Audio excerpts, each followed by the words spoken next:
Come close for a minute. I want you children to know who your grandfather really was. Before these stories slip away. My father never once said the words, "I love you." Not when I graduated. Not at my wedding. With a whole room watching. Not even in that quiet hospital room at the very end. When we both knew there wouldn't be another visit.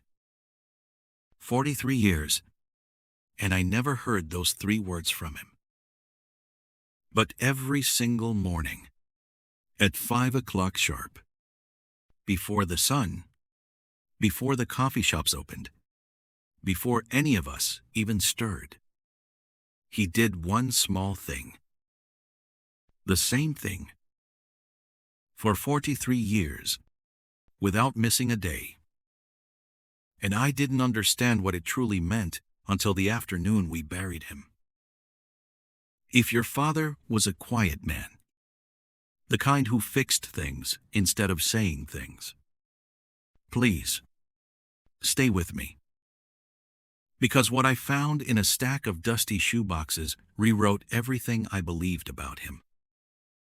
And it might change the way you say goodbye to your own. I'm going to tell you 3 things. First, the one habit he never skipped. Not once in 4 decades. Second, what that quiet habit protected our family from, including the day it saved us real money we couldn't afford to lose.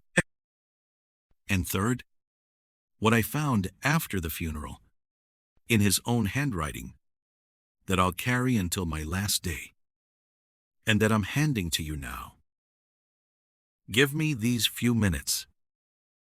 By the end, I think you're going to want to pick up the phone and call someone. Your grandfather, my father, worked at the mill just outside our town for 31 years. Steel-toed boots by the back door. A dented lunch pail on the counter. He was a man of maybe 200 words a day. And most of those were about the weather, the truck, or whose turn it was to take out the trash. He woke at 5. Not 5:15. Not around 5. 5 o'clock. In the dark, every day, while the rest of the house slept under warm blankets. And before he pulled on that coat and disappeared into the cold, he did the same thing he always did. He sat at our kitchen table, with a cup of black coffee going cold beside him, and he wrote. 1 note. By hand, on a little paper pad from the hardware store downtown. Same pad, same worn pencil, same chair still warm from where he'd been sitting. Then he'd tear off the page and lean it against the sugar jar in the middle of the table, right where whoever woke up next couldn't possibly miss it. The notes were never soft. Never "Good morning, sweetheart. Have a wonderful day." They were instructions. Check the oil before the cold hits. Rotate the tires this weekend. Read the bank statement line by line. Even the bank makes mistakes. Never pay the first price they show you. Measure twice. Cut once. And the one he wrote more than any other. Never sign anything you haven't read all the way through. Twice. As a kid, I rolled my eyes at Dad's notes. My sister and I used to laugh about them over cereal. What's the wisdom of the day, we'd say. We honestly thought they were just his way of bossing us around from the mill parking lot, 3 miles away. I was wrong about those notes. And I stayed wrong for almost 30 years. Here's the strange thing about a man who writes the same kind of note every day for decades. At first you hear it, then you stop hearing it. And then, one day, out of nowhere, you hear it again. At the exact moment your whole life needs it. That's the strange power of a parent's voice. It doesn't leave when they do. It waits. I was 23. My first real paycheck? My first time buying a car all on my own. The salesman was warm and fast and very, very good at his job. He slid a thick stack of papers across the desk, tapped the signature line, and smiled at me.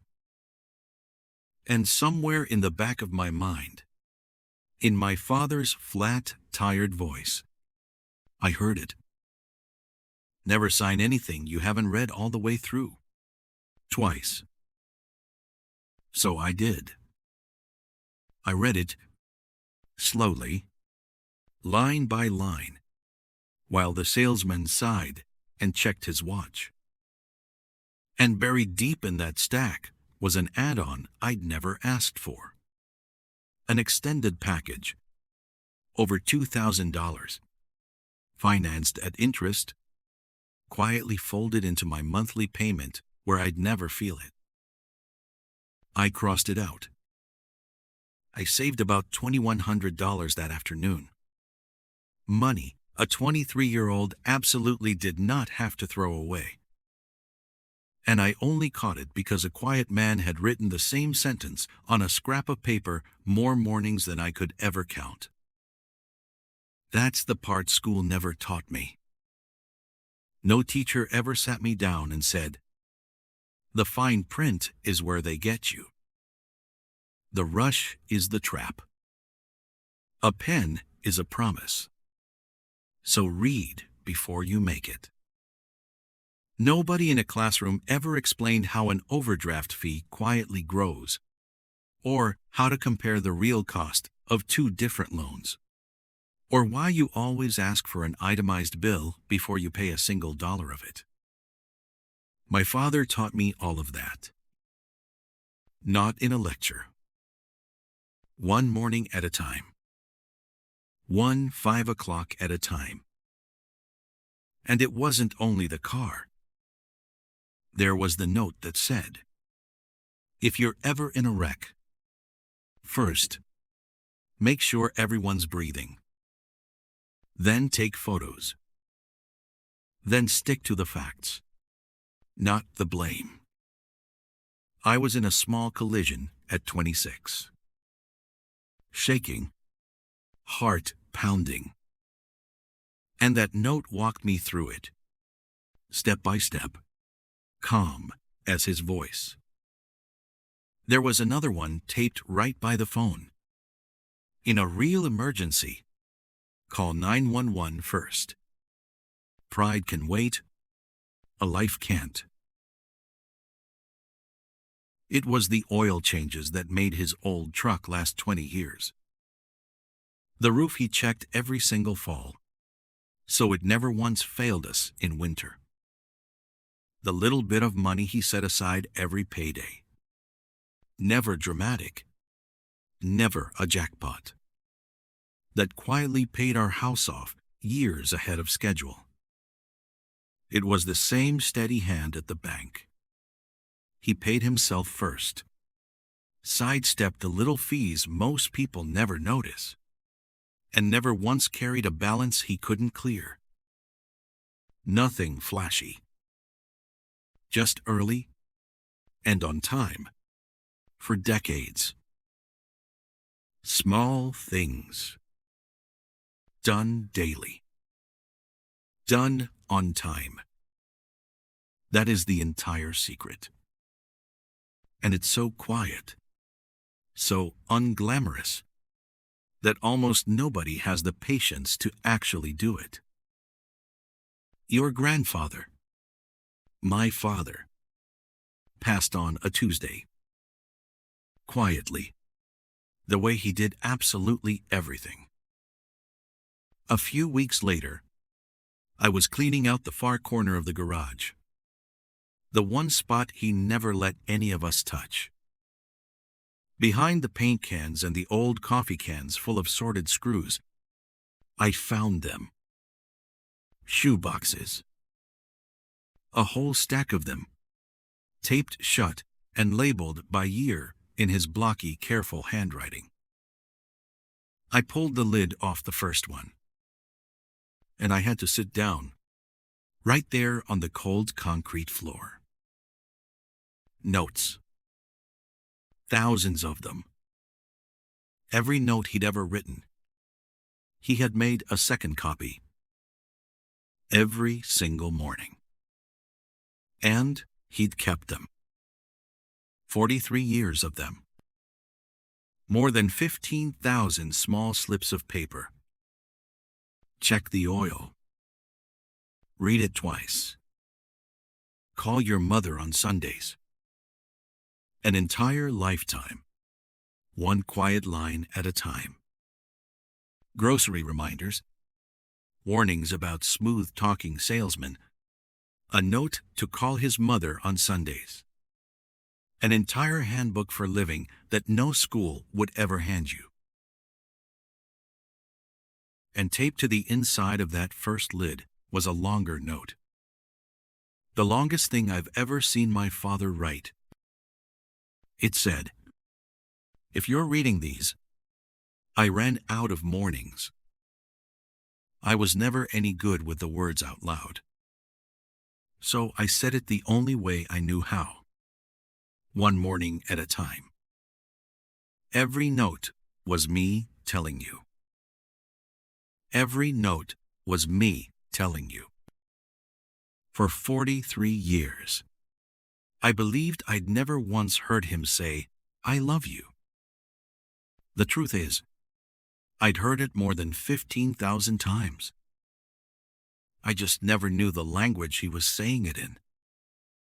How many people, I wonder, are being loved in a language they never learned how to hear? And then I found the last one. The pad still sitting on the kitchen table from the morning of the day he died. After a lifetime of instructions, of oil and tires and fine print, the final note wasn't an instruction at all. In a shakier hand than usual, it simply said, "Nothing to fix today. Just proud of you. So here's what your grandfather, my quiet father, actually taught me. The lessons no classroom will ever put on a test. The ones I'm passing down to you now. First, love isn't always a word. Sometimes it's a habit. Sometimes it's the oil changed, the paper read twice, the kitchen light burning at 5 in the morning. Learn to read the language the people around you actually speak, because some of them are telling you every single day, while you're still waiting for words that may never come.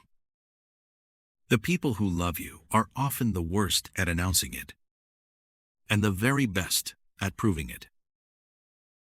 Second, do the small thing. The boring, daily, unglamorous small thing. It compounds into a truck that runs, a house that's paid for, a kid who reads the contract before they sign it. Character and money are built the exact same way. Quietly and on time. Skip the small thing once and you'll never feel it. Skip it for a decade and it becomes the whole distance between struggling and safe. But most of all, children. And this is for anyone out there listening. Don't wait as long as I did to understand the people who love you. If your father, your mother, the quiet one in your family is still here, Don't wait for perfect words. Go and learn their language. Ask them one real question this week. Because you will not always be able to. If this brought someone to mind, do one thing for me. Send it to them today. And leave one word in the comments. Just the name of the quiet person who loved you without ever saying it out loud. Let's fill this page with their names so their notes never disappear. Because that's what we do here. We save the wisdom before it's gone. I'll see you in the next one.